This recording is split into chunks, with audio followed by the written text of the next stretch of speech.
Hello and welcome to this presentation on gender equality and how we work to promote gender equality in LO Norway. My name is Synnøve Konglevold and I work as a special advisor on gender equality politics. And I will start my presentation here. This poster is from the Labour Party and the election campaign in 1933. This was a time of economic crisis, with very high levels of unemployment. The trade unions mobilized workers to vote to the Labour Party in the national election. And in this election, the Labour Party had a major breakthrough. This poster is kind of an iconic poster in Norwegian political history. And you see here the slogan that made this breakthrough possible. It was the whole people working, and in the corner there you might see some of the similarity with English. It says city and land, hand in hand. So this is a very nice poster, but from a gender perspective there is something about it that is lacking. I guess you can see it. There are no women in this picture. And the reason that I start here is because as part of my job, I often hold presentations for different international delegations who come to Norway and want to learn why we are so gender equal in Norway. And therefore, I often start with this one because it is a reminder that also here we have a history where women's work was valued less, where women's work were seen as less important than men's work. And this is, both in Norway and globally, an underlying explanation why we still have to fight for gender equality. Yet, Norway is one of the most gender equal societies in the world, here illustrated by the ranking of the Gender Gap Report from World Economic Forum. You see here that Norway is number 3, followed just beaten by Iceland and Finland. So this is also another important point, that in all these different kinds of ranking, and the details may vary, the Nordic countries are always in the top. Why is this the case? Well, I will point at 3 reasons. And if you have listened to introduction and presentation on the Nordic model, you will recognize them. The 3 reasons is, first, that we are countries with high employment rates. This is pushed forward by the macroeconomic politics and government politics. Secondly, we have a strong welfare state, or strong welfare states. That is also very important to gender equality. And finally, we have regulated labor markets, which also are essential to gender equality. And I will go a little bit into the details. First, the high employment rate. Because high employment rate also means high employment for women. And employment means that women can have their own independent income. It means that women are able to support themselves. And that is fundamental to gender equality. Secondly, we have a strong welfare state. And this has a dual effect and has had so in the development of through history in Norway in the modern years. Because on the one hand, when we have expanded public services, when we have built a strong welfare state, this has provided jobs for many women, that they could kind of turn what they had done as the unpaid care work into paid care work in the public sector. But secondly, it also, for all women, is important to enable women to both work and take care of their family, to combine paid work with care responsibility. So a strong welfare state, that is one really important reason why the Nordic countries have achieved so much when it comes to gender equality. The third one, and not the least, a regulated labor market. That is, of course, fundamental to gender equality.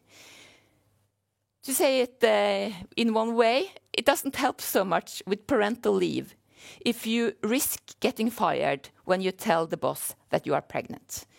And it doesn't help so much with public care services and the public kindergarten if the working hours is from 7 in the morning until 7 in the evening. Then to have good workers' right, with the right to leave your job in the afternoon, to have regulated working hours, that's really important for gender equality. So a regulated labor market, that is really fundamental to protect women against discrimination and to enable work-life balance for all.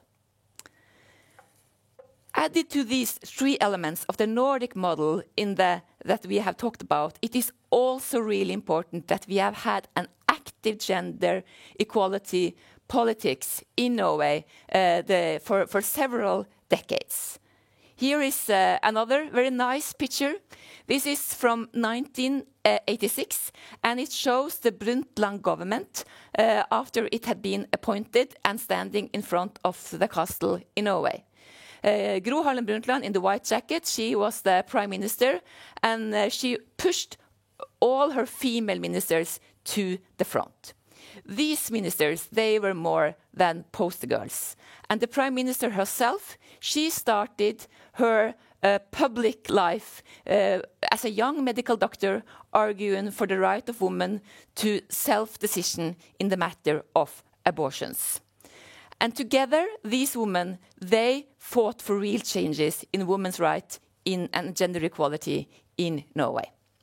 Even so, many years after, now, today, in 2021, work life and economy is full of gender differences. Women has a lower employment rate than men, also here in Norway. And in average, we have a gender pay gap where women in average earn 87.5% of what men in average earn. And then we have calculated into full-time jobs for all, because 1/3 of all women, they work part-time. And in average income, women's average income is 70% of men's income, and the income gap, therefore, is 30%. So we have many, many gender differences.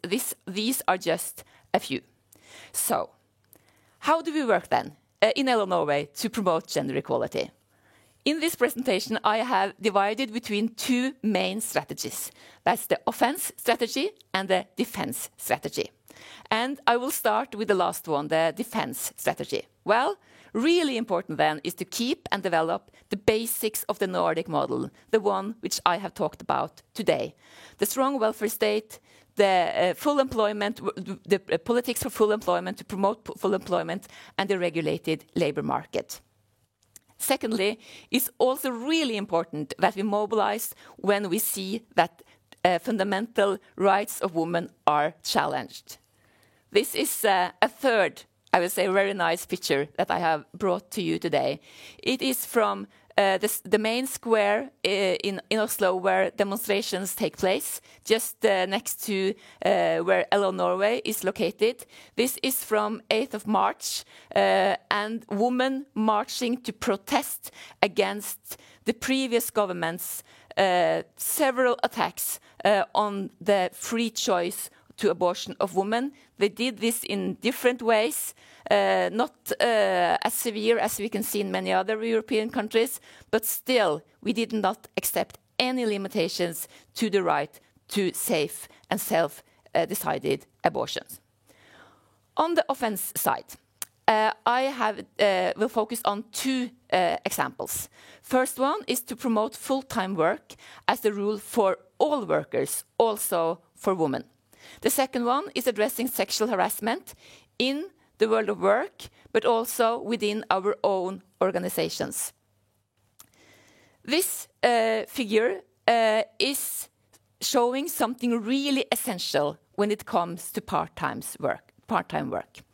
Because whether you work part-time or full-time, that is dependent on gender, but not only gender. As I said, 1/3 of all women work part-time in Norway, but it varies between women who work part-time and who work full-time.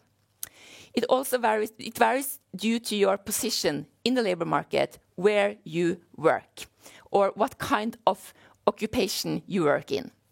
Here, I have this figure shows differences in part-time work among men and women, dependent on how long education they have finalized. The red bars show part-time among men, dependent on education level. The yellow one shows the same for women. And we see, when we're looking at the red bars here, that the level of men working part-time increases when the men have shorter education. But we see also that for all levels of education, the part-time rate among women is much higher, and the differences are highest among those who don't have higher education. So if you have a job that doesn't demand higher education and you are a woman, the risk that you work part-time is really much higher. And among those in the labor market who have primary school as the highest level of education, almost 60% of the women work part-time. And they often do so in jobs who have low payment. So, part-time is not an issue that can be reduced to women wanting to work part-time to take care of their children. Part-time is dependent on gender, but also on social class. The second on the offense side, and now I'm soon finished with my presentation, that is to work against sexual harassment. The Me Too movement in 2017 and 2018 was a real wake-up call also here in Norway. This is again a picture from March 8. We were walking and standing up for women's right to not be sexually harassed. And this is a nice picture. You see here there are two women carrying the sticks from this banner. The first one you see here on the left, that is Hadia Tajik, which is currently the Minister of Labour in Norway. The other woman there with the scarf and the black pillow, that is actually me. Well, to sum it up, gender equality is about fairness. It is that work for all, when we talk about work for all, that must imply work for all, also for women. Women must be able to support themselves. And to keep and develop the elements of the Nordic model, that is fundamental to gender equality. But we also need an active gender equality politics. We need to acknowledge that women are yet still discriminated because they are women. We need to fight discrimination against women. We need to fight harassment and sexual harassment against women. We need to protect women's fundamental right to decide over their own body. Because attacks on these fundamental rights can never be accepted. Thank you for your attention.